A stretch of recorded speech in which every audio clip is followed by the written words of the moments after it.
Bom dia, povo lindo de Deus. Antes de tudo, para começarmos mais uma lição sobre a fidelidade de Daniel, oremos. Senhor, Pai amado, Pai querido, exaltado e glorificado seja o teu santo nome, Senhor. Perdoa nossos pecados e nossas iniquidades, que nós possamos ser que nem Daniel, Senhor, orarmos e buscarmos a tua face, Senhor, a tua presença. Dá-nos o dia abençoado, em nome de Jesus, amém. A fidelidade de Daniel. Daniel é um dos grandes heróis da Bíblia. Logo no primeiro capítulo do livro, vemos sua decisão. Daniel resolve não se contaminar com as finas iguarias do rei.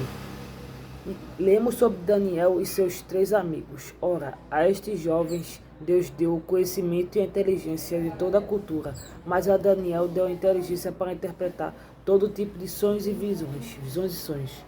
A Bíblia afirma que Daniel era sábio,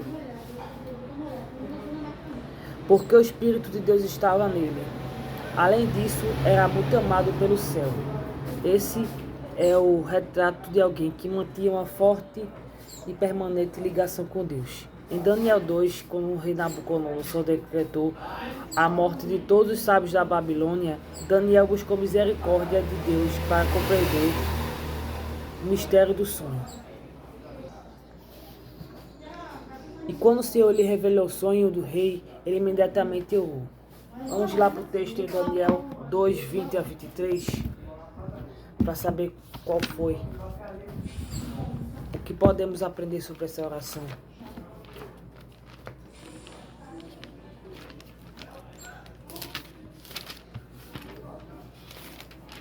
Daniel 2, 20 a 23.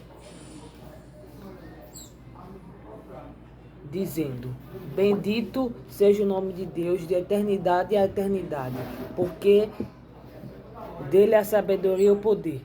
É ele quem muda o tempo e as estações, remove os reis e estabelece reis.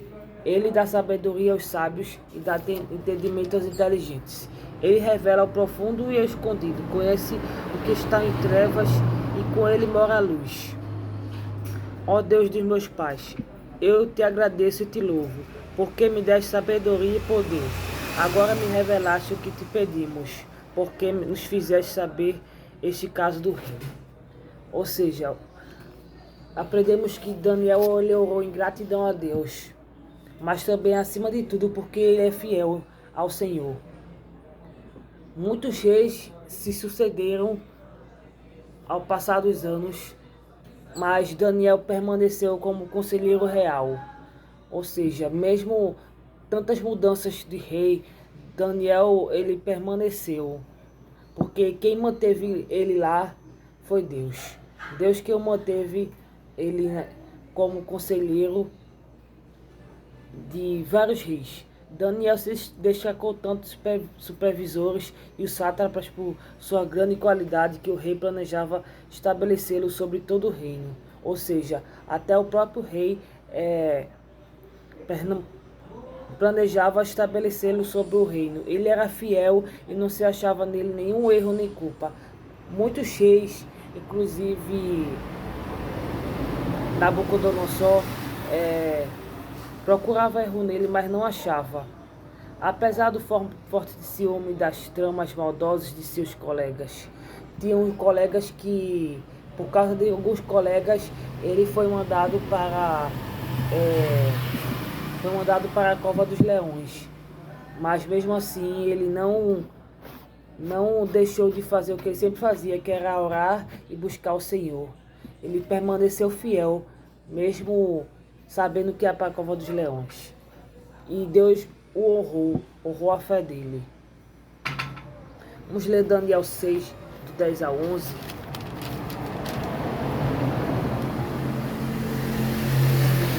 O que esses versículos revelam sobre Daniel? Vamos ler, né? Quando Daniel soube que o documento havia sido assinado, voltou para casa em seu quarto, no andar de cima. As janelas abriam para o lado de Jerusalém. 3 vezes por dia se põe de joelho, orava e dava graças diante de seu Deus, como era de costume.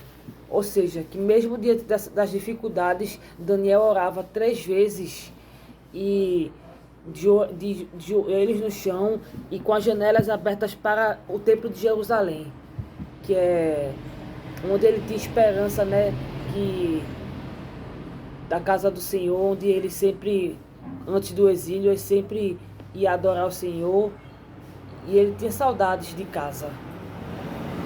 E mesmo diante do decreto de morte, ele continuou sendo fiel na oração, mesmo das dificuldades, mesmo dos empecilhos, das dificuldades, da ameaça da própria vida, ele continuou fiel. Ele ajoelhava e ações de graça, ele era grato mesmo diante desses problemas, dessas dificuldades. Que possamos ser que nem Daniel, né? Buscarmos ser fiéis na oração. Oremos para que Deus possa fazer isso em nós e nos transformar de dentro para fora e que possamos buscar Ele em oração. Oremos. Senhor, Pai amado, Pai querido, exaltado e glorificado, seja o santo nome, Senhor, que possamos ser que nem Daniel, Senhor, e buscarmos a Ti, mesmo diante da dificuldade, dos decretos de morte, de tudo, Senhor, que possamos orar sempre, constantemente a Ti, Senhor. Nos dá um dia abençoado em nome de Jesus. Amém. Que possamos ter um dia abençoado na presença do Senhor.